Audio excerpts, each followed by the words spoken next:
McKean, let's try it again. You conferred with your lawyers to hopefully clear up any questions. Tell me what you think a no contest plea means.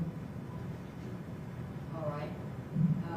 And you understand by entering no contest pleas, I can sentence you as if you had been found guilty or entered a guilty plea to these charges. Do you understand that?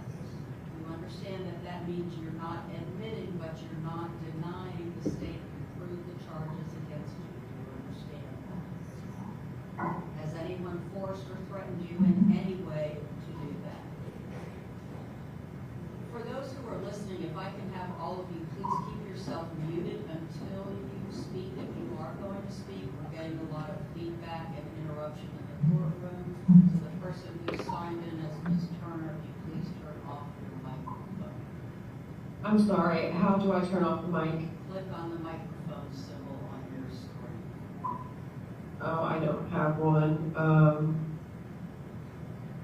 It's not letting me mute. I'm so sorry. That's all right. Just please be quiet while we're conducting the proceedings. It's going to be one of those afternoons with Stu.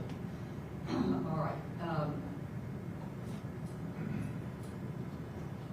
As to each count of first-degree murder with a weapon, state you have an announcement.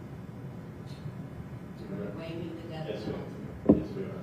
All right. As to each count, Mr. McKean, you are hereby adjudicated guilty, sentenced to life in prison without the possibility of parole on count 1 and count 2. Those are concurrent sentences. Costs are ordered, public defender fees, all of which are reduced to civil judgment. Madam Clerk, although this is a mandatory life sentence, what is the credit that we need to account for use? It is 1,136 days. All right, Mr. McKee, pursuant to these pleas, you do have 30 days right to appeal these sentences. If you cannot afford a lawyer for that purpose, I will appoint one for you. Now, I understand we have several members of not only victims' next of kin, some in person, some on Zoom, who may wish to be heard by the court, and I also understand that Mr. McKee has a sentence, has a statement rather that he wishes to have read by his counsel. Is that correct? That's correct, Your Honor. All right, Ms. Roberts, first we'll hear from you, and then we will hear from the next. Mr. McKean, with the assistance of his legal team, has a release statement. I'm very sorry for showing you all. I've suffered from mental illness for a long time. I offer this information not as an excuse, but as a reason. I got lost in Daytona and could feel the symptoms of my mental illness. I know that I did a bad thing, and that is not who I normally am. I now know that I was sick. I feel the voices and the things that I was seeing have gone away since I started taking my medication. I know that your family will be hurting forever. I am truly sorry they did nothing that night to deserve to die. I am sorry my family for hurting them with my actions. I appreciate their support. They have been supporting me all of my life, including now. Akeem, Dee, Daph, Selena, Maureen, Rosie, Risha, all of my family. I love them. All right, thank you, Mr. McKee. You may have a seat. And Mr. Lewis, who would like to Yes, ma'am. make a statement? If I can, Mr. Pendleton, come on, please. Yes, sir. Mr. Pendleton, come on up.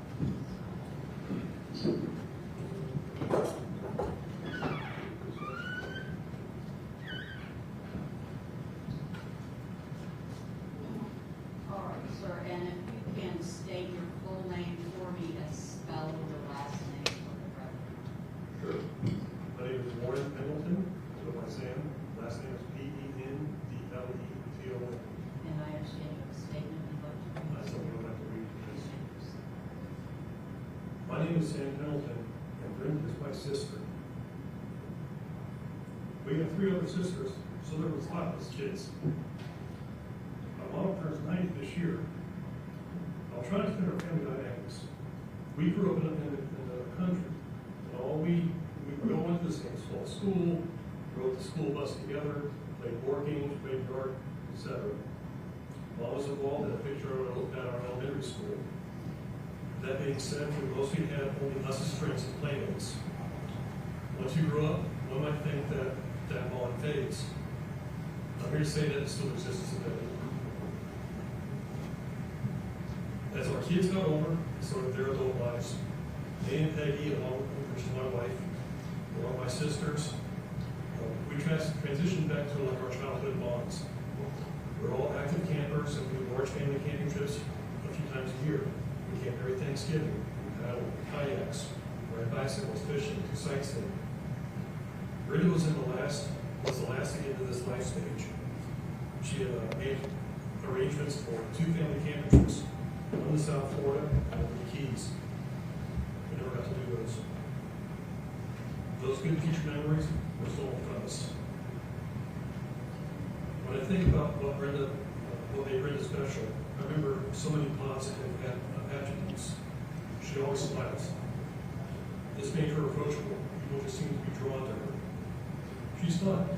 She never took herself too serious with us. She would always join in on the games. Since we all live in different cities, she would send funny videos of herself.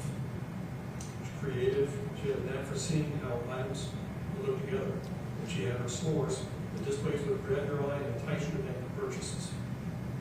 Loyal. She will stand with you and defend you until the end. She's quite the model bearer to her children. Thrifty. She could decorate a house and keep it under a tight budget.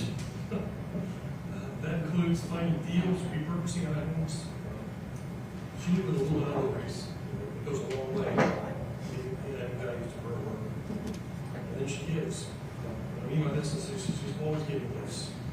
She's able to do this through her creativity and thriftiness. And then she's able to be able to read me.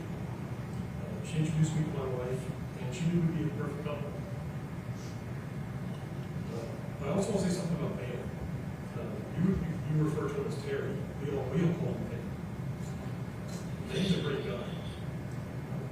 He made my sister very happy, and also seemed to be very happy with her too. They were meant to be together. They love to fish. I'm not talking like an hour in the morning. I'm talking dawn to dusk fishing. He was good at it. He was very excited about our future camping trips. I really miss Brenda and Peggy. They had just found the house they wanted. There was a stage in life where we could all do stuff together, and now it's gone. No more videos, no funny stories, no family vacations, nothing. But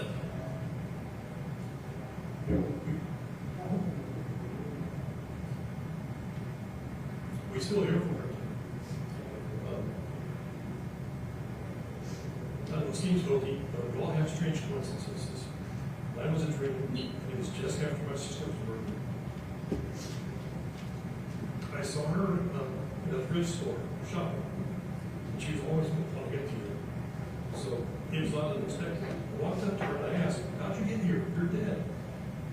And the response was, "You'll be all right." I was confused. I commented that she had a lot of items in her cart. And I said, "That looks expensive." She said again, "I'm all right." It looks like almost $100 worth of stuff, which is a lot of stuff for a thrift store. So I said, "Are you sure?" And again, she kept saying, "It'll be all right." When they rang up the purchase, it was $11.50. She looked at me and said, "See, it was all right." I woke up and told my wife the story, and I thought it was a dream. I couldn't understand the importance of this $11.50. Later that day, we were notified that the police had apprehended the murderer. I shared that story with my family and a few friends, and each time I focused on 2 things. Everything will be all right, and that person will live 50. That stuck in my head, and it wasn't until today that I understood the meaning. 1,150 days ago, we found out the murderer had been detained. I honestly feel someone was somehow telling me that everything would be all right. That it would take 1,150 days. She's tell me when everything's gonna happen. I know it seems unreal, like some Hollywood script, but all I can say is I believe it. It's very real to me. That memory is as real as any other of my interaction. I'll never let it go. My wife, mom, sisters, and niece have also had strange coincidences. Those are for them to share or keep private. So what's in store for us? What I can say is our lives are changed forever. We will never be able to build a future memories with my sister. We will always be one about the past. We will continue to build memories with those of us that are left. It'll be all right. Thank you. Mr. Lewis, anyone else who is physically present first who wants to make a statement? Not physically present, Judge. I don't know if Ms. Turner or the office wanted to make that statement. If Ms. Turner or the Almonds who are appearing remotely, do any of the three of you wish to make a statement?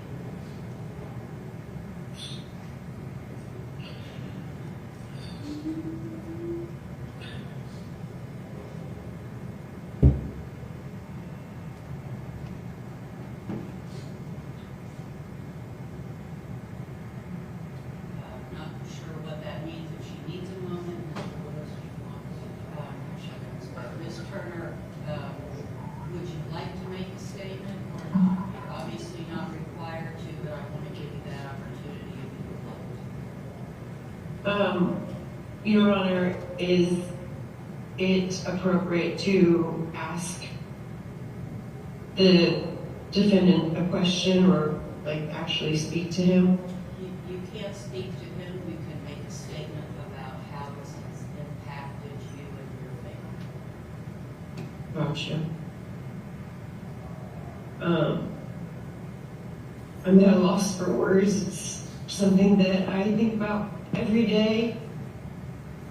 And I thought when the time come that the words would be so easy to come out. And then I get a call yesterday afternoon to find out that we're having the hearing today. And I just felt paralyzed, and I haven't been able to get anything together. All I know is that my best friend, my creator, my mother, the one person in the world who had unconditional love for me, was ripped away from me, and nothing will ever fix it.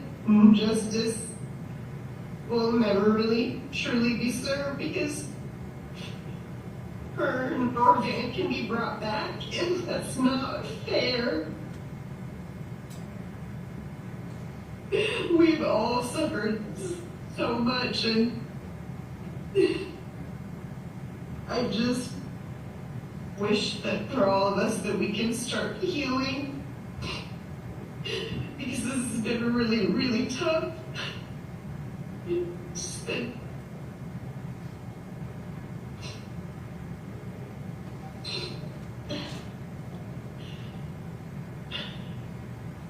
that's about it. I don't know what else to say.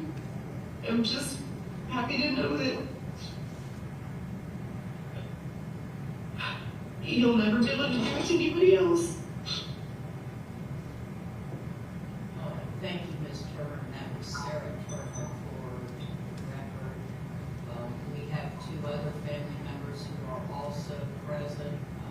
Do any of the others who are present remotely wish to make a statement? If so, you can unmute yourself.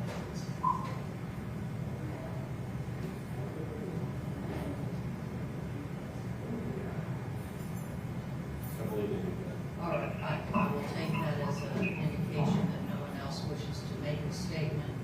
As the court has indicated, sentence has already been imposed. Mr. McKee, you do have 30 days right to appeal these sentences. If you cannot afford a lawyer for that purpose, I will appoint one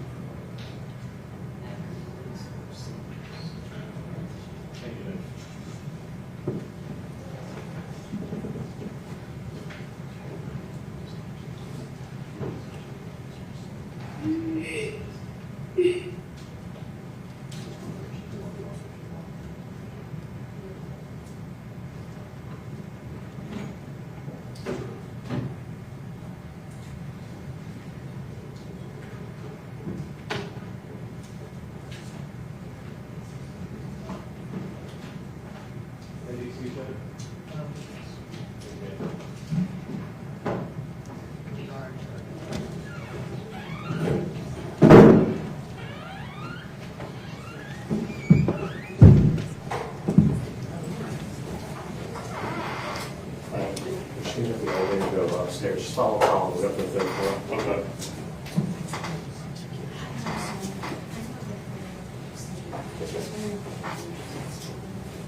You can ask them. I don't know.